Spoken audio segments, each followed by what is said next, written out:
awesome. She's like this mob boss, and she like controls the table and gets money every time you use the assassin. That's really cool. She's going to end up with 15 or 20 points because of assassinations, and she could end up running away with it, and she never had to do anything except rub a lamp. So you actually get 2 gold there, madam, because the red hand indicates another player, and the white hand indicates yours. So you get it because like it's facing you. So it's like that's mine, and then it's like that's somebody else. Yeah, so you get another $1. Congratulations. Thank you. Satine, because you finished your turn here, you can spend $6 to buy 2 of the first 6 cards.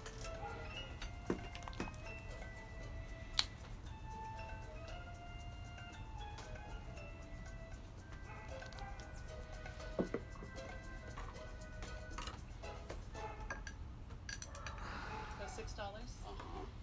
And what will you be taking out of I'll there? take one of these. All right, very good.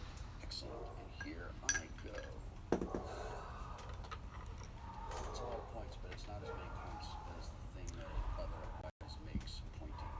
So I think I take maybe not. Science. Yeah, science. Because I could. Science. Let's see. Well, maybe. I think it's maybe this. These guys, and I'm just going to pick up these 3.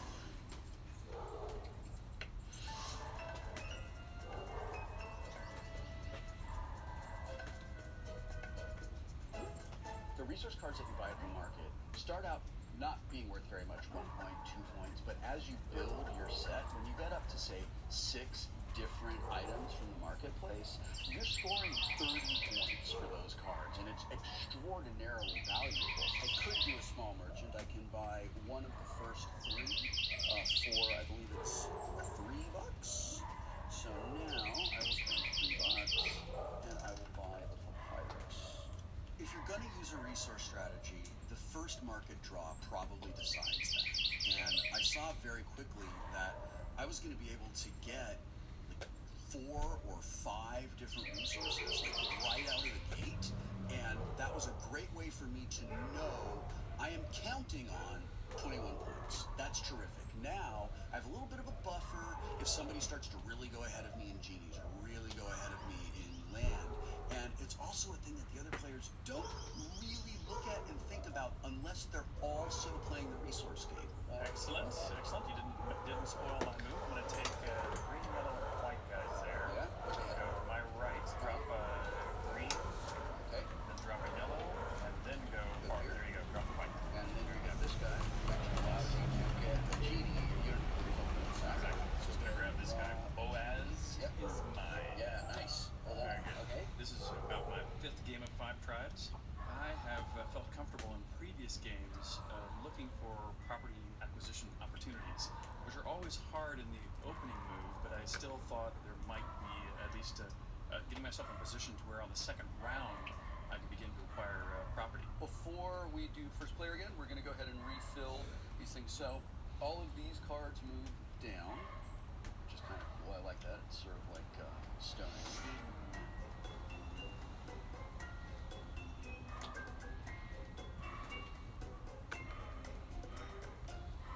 Jenna Bush, you get to bid for first player. What would you like to do? I will bid 3.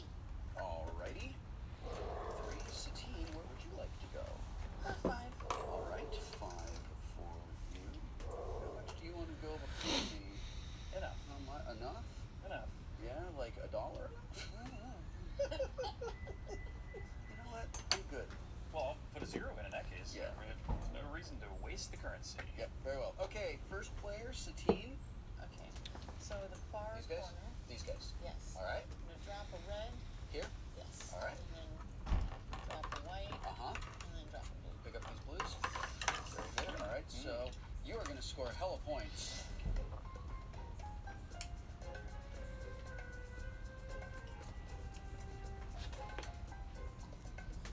4 times 3, you're going to score $12. It's really good to get the blue guys early on in the game because the blue guys give you money and money equals points. And the more points you have, the better you have for winning the game. There you go. Congratulations. So, Jenna Bush. Huh. I'm contemplating. Things have moved. Contemplate Things have away. They changed. sure have. Hmm. about things. Think about what I you're feel like, what you're gonna do. yeah, I feel like this game involves a lot of noises. Yes. That's a noise it involves, right? Yep. Okay, wait, I think I got it. No. I think I got it. You got it before me, didn't you? Yeah. All right. Yeah. Yeah. Yep. Yeah, that's totally happening. Yep. I know. Yep. Yeah. Come I saw to that. me, Viziers. I saw that coming. All right. So.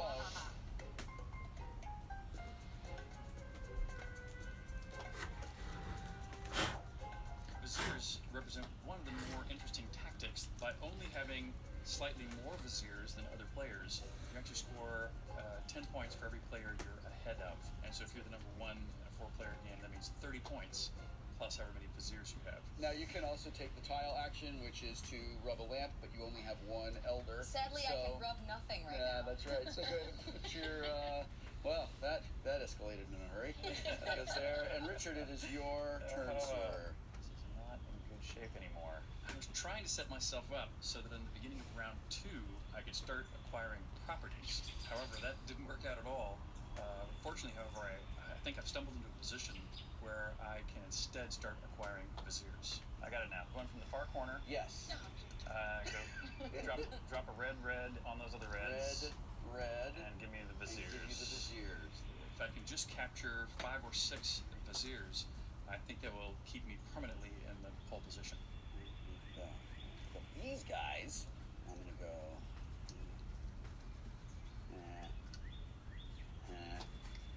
Here, I'm gonna pick up these builders. I'm gonna score 2 times 2 is 4 points, which is garbage. I'm going to turn in this little assistant guy, which lets me get a one more time multiplier on my blue guys, so I get 3 times, so I actually get 6. So I put in 1, I took back 5, so I'm going to just bring in another 1 like that. Okay, trust me, the math works out. I believe you. And my turn is done.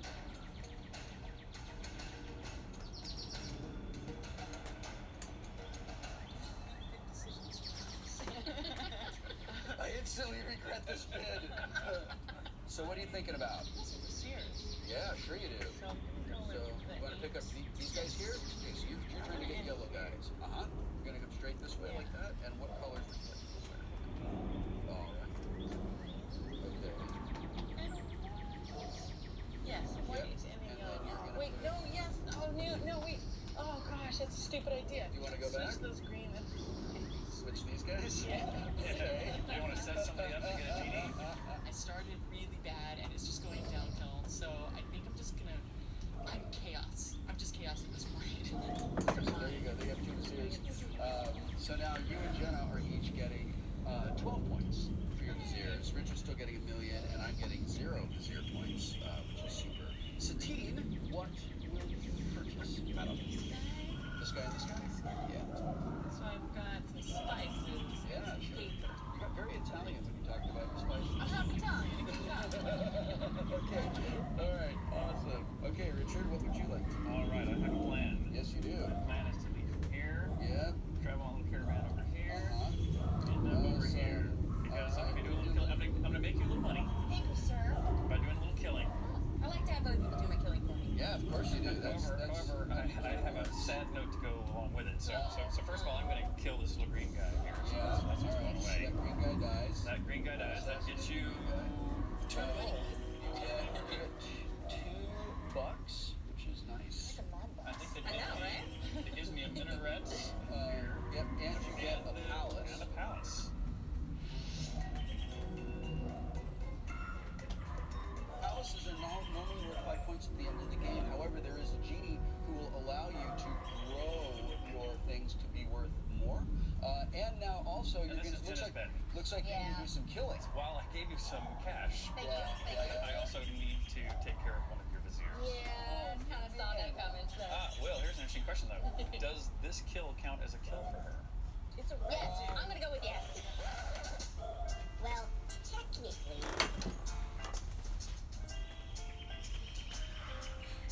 Well, I thought this might take you out, but it's actually protection for me. So anyway, So you're losing protection and I get murder money. What is that saying about this side of the table? organized crime. Richard was threatening to assassinate me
Last week was the first week of our brand new schedule, and that being in addition to the Monday, Tuesday, Wednesday, Thursday Philip DeFranco show you've come to expect. We had a Friday Philip DeFranco show and a Sunday video. A Friday because there's been a lot of misinformation and confusion around this. We talked about what a vaccine for coronavirus could look like, what the timeline realistically could be, other treatments that are being talked about. Very interesting, very important, highly recommend it. Also on Sunday, we talked about a bit of non-coronavirus news. Right? Specifically during this time, there is a lot that could slip through the cracks, and around that we talked about the Earn It Act. It's a potentially devastating move to private speech, and I wanted to make sure that you were aware of this. The main thing, after today's show, if you want to watch them, I'll include them in the outro card as well as the top links in the description down below. But with all of that said, this is the Philip DeFranco show. Buckle up, hit that like button, and let's just jump into it. And the first thing we're going to talk about today is kind of positive news. I say kind of because obviously we're living through a global pandemic right now, but there are people trying to help. Whether it be the likes of Rihanna's Charitable Foundation, the Clara Lionel Foundation, donating $5 million to coronavirus response effort. And among the celebrity crowd, we've seen broad donations as well as very specific ones.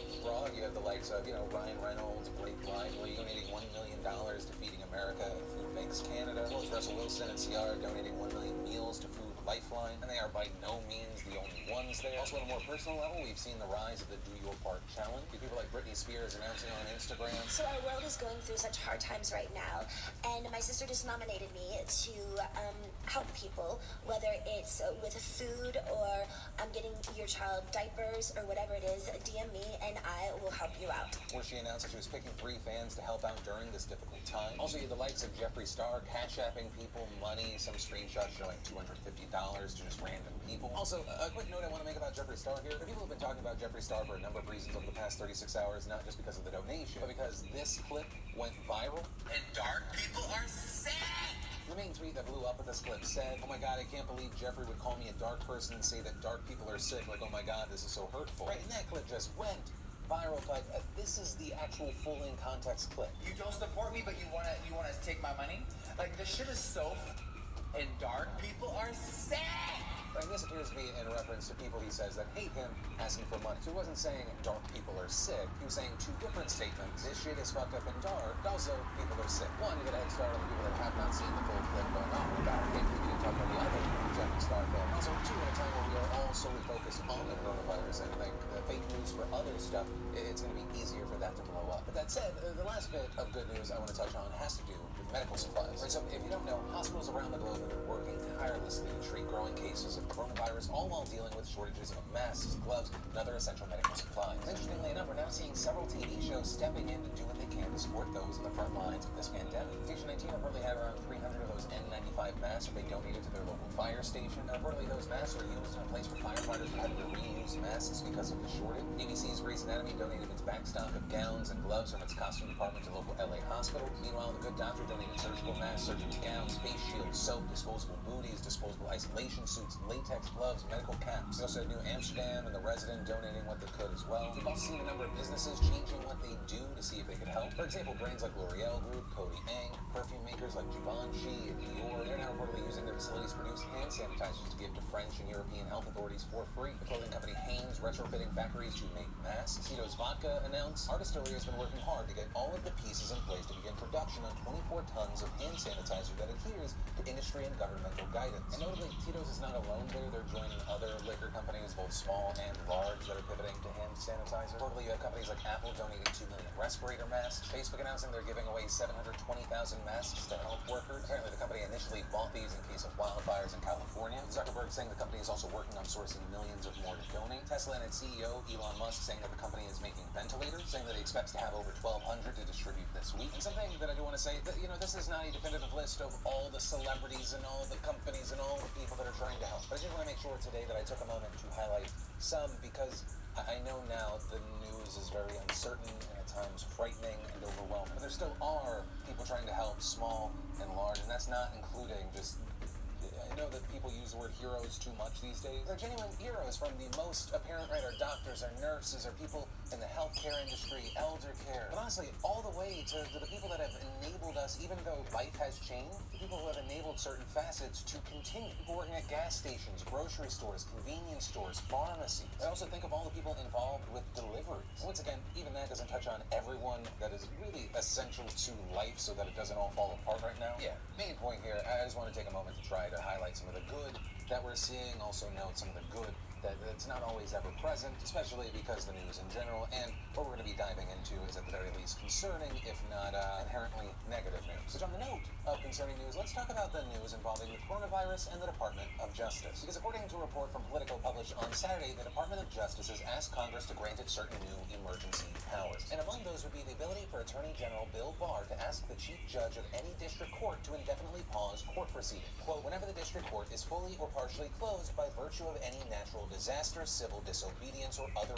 emergency situation. And further, that proposal would apply to, quote, any statutes or rules of procedure otherwise affecting pre-arrest, post-arrest, pre-trial, trial, and post-trial procedures in criminal and juvenile proceedings, and all civil process and proceedings. Right, so kind of a mouthful there, but if this went into effect, it could have some serious implications. Now, the first and biggest here is that it would grant chief judges the power to detain people indefinitely without trial. So that, notably, would be a suspension of habeas corpus, which is your right to appear in front of a judge and ask to be released after being arrested. Now, for its part, the DOJ is justifying this request by saying that currently, judges can already pause judicial proceedings in an emergency. However, this new legislation will allow them to handle emergencies, quote, in a consistent manner. And as Norman L. Reimer, Executive Director of the National Association of Criminal Defense Lawyers, explains it, not only would it be a violation of habeas corpus, but it says affecting pre-arrest. So that means you could be arrested and never brought before a judge until they decide that the emergency or the civil disobedience is over. I find it absolutely terrifying. Especially in a time of emergency, we should be very careful about granting new powers to the government. Well, Reimer also they added already the have possibility it. of chief judges The suspending Patriot court Act. rules in an emergency without a clear end in sight is deeply disturbing. So there is that of the national emergency. Right, so part of the behavior is, let's say you have a person who's been arrested but not formally charged with a crime. Under the